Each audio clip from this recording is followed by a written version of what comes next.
Hello, everybody. It's Veggie Owl Girl.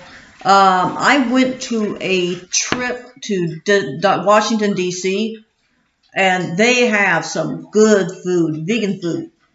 There is a place called, let me see, I got the receipt here, La Panetteria. Very good Italian place.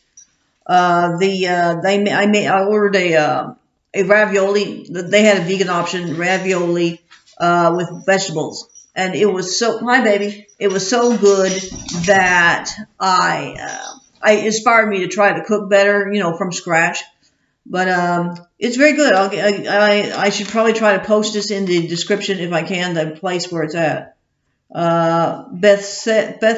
Bethesda, whatever, Maryland. It's Maryland. Uh, so I also there's a place in the Whole Foods in DC. At least two places have something called Plant PLNT. Let's see, Plant Burger PLNT burger. The fake chicken. It's basically a mushroom. I think it's a woodier mushroom. I'm not sure. And put in a batter and fried, and it's just they're so delicious. The fries were good too, but that particular mushroom burger was delicious. And let's see, they also have ice cream made from oat milk, no soy. Plant burger is all vegan, no soy, and I have soy allergy. And my friend said that the ice cream tasted like regular ice cream, and they're not vegan, but they eat what they can do. Reminds me though, they had in their refrigerator, you order the boxes of food and you just boil them in 3 minutes or something. He had oatmeal in there. I was like, okay, we'll have some oatmeal. But when I tried it, it was rotten. I said, Steven, they're no good. They're rotten. Okay. Hard to get him to throw anything away, especially food. I'm like, it's not good. So we went with him and his mom in Maryland. Also, the Washington D.C. has a lot of vegan options. There's always going to be some vegan options. So you're vegan, you're going to do well there. Let's see, watch these options available. Flat foods. Okay, we got that one out of the way. Molly, her tumor was removed a bit while ago, and it was benign.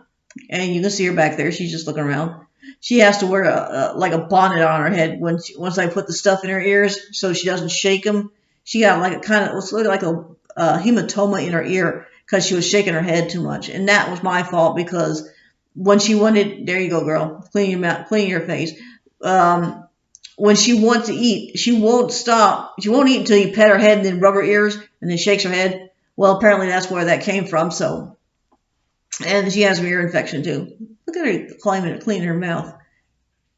Look at her clean. But yeah. So let's see. Molly's she's gonna be 12 soon. She's 12. I'm just saying. April's generally her birthday for me, so she's 12. Let's see. Tell about Molly's 12. Okay, this is going to be. I'm going to try to put it in the description if I can. The University of Michigan. Now, you probably heard in the news they were like, "Oh, Joe Biden's climate change is going to mean that you have to cut your meat content by 90% and all that." They got that from a tabloid on the Daily Mail, and the Daily Mail was basically commenting. It's a tabloid, so. But basically, we're discussing a University of Michigan. It's called University of Michigan Center for Sustainable Systems. Basically, they were discussing different scenarios. One is that things stay the same. I may be getting wrong on this. I have it pulled up on my phone there. Yep. Let's see. One, here we go. Gotta go back to this. Where are you at? No? Huh.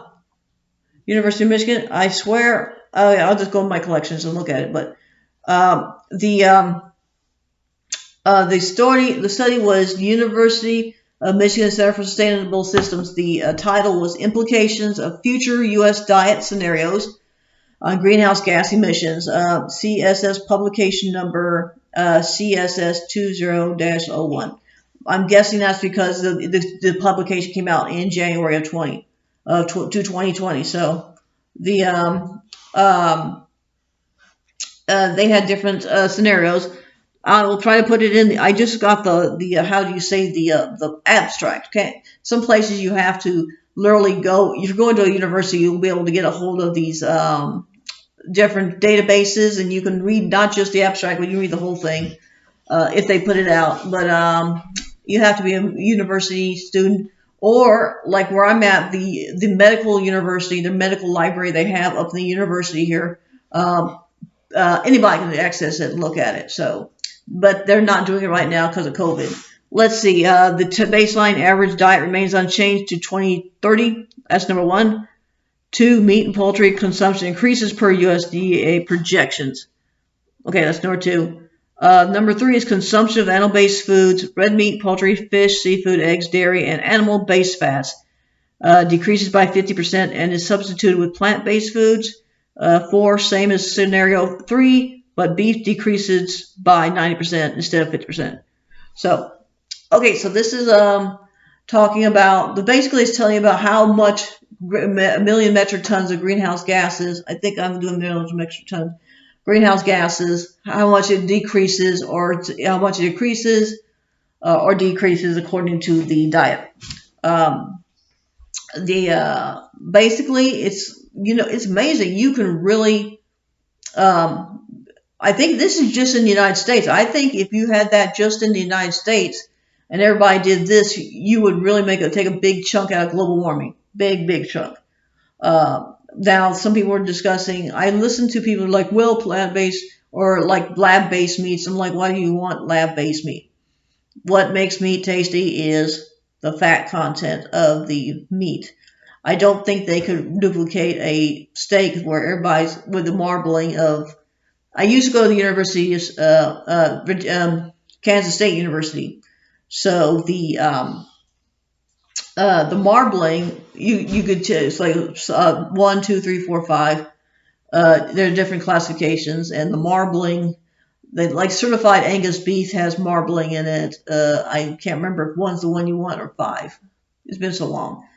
But but anyway, the thing with that's not in Joe Biden's plan. They make, oh my God, they're gonna make sure you only eat 4 pounds a year or something. No, but it's a good idea to cut your meat consumption down to fight climate change. Nobody wants to talk about it though. I'm like, dude, it doesn't hurt you. I have not had the flesh of an animal for 11 years. A little over 11 years because it's past late January, which is when my time when I count. Late January is when I went vegetarian a long time ago. And the vegan, I've been a year vegan for a year. I tried to be for quite a while, so vegetarian, mostly vegan here to the point. But now I've done it and I'm good at it. And because I'm allergic to soy, I'm getting very good at cooking, so, or at least trying. So, and let's see, like I said, it's just you think you can't do anything, but you can do quite a bit. You can do quite a bit just by changing your diet. I'm going to be making some vegetable fritters with red lentils.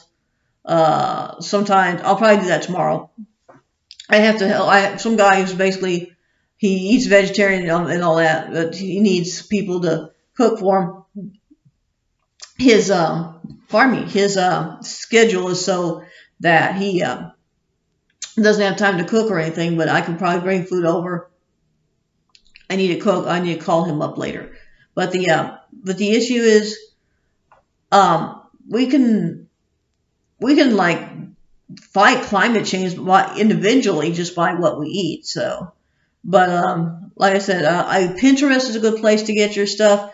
But if your phone changes and you don't have the how do you say the password or whatever, then you're gonna lose that. I've been enjoying Pinterest by getting on and finding new things, and I'm like, oh, I didn't have that before.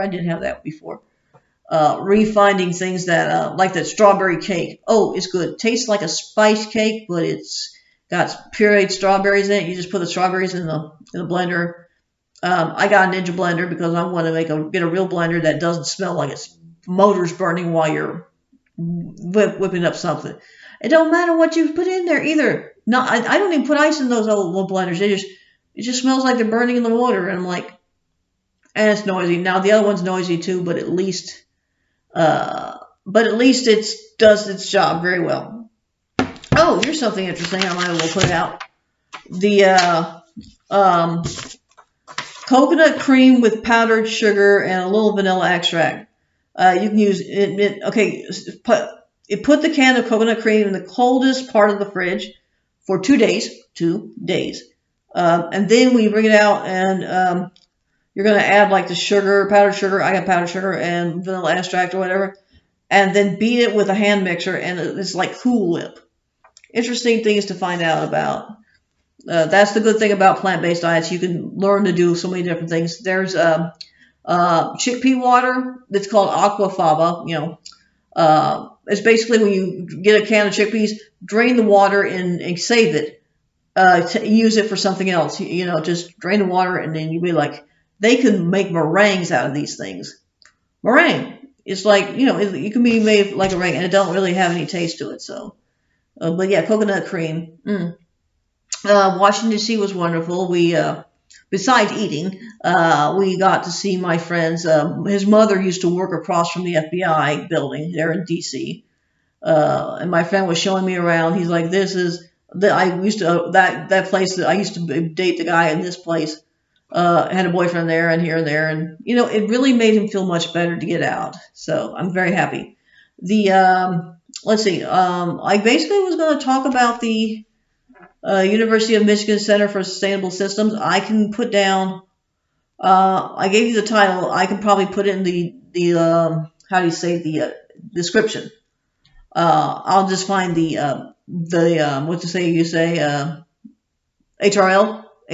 HRL, I guess it's called, for you guys. But anyway, like I said, I'm starting to repeat myself, so I will let you guys go. Like I said, DC, very great place to visit. We were trying to go for the cherry blossoms, but they were already past blooming time. They were just not as good. There were plenty of magnolias, though. So anyway, I will talk to you guys later, and like I said, I will try to talk more on this when I'm able to look at it more closely, if I can get the actual study instead of the abstract. But like I said, you can really, it's amazing. It's very amazing. But anyway, I will let you go, and you guys have a nice day. Bye. Bye, Mom.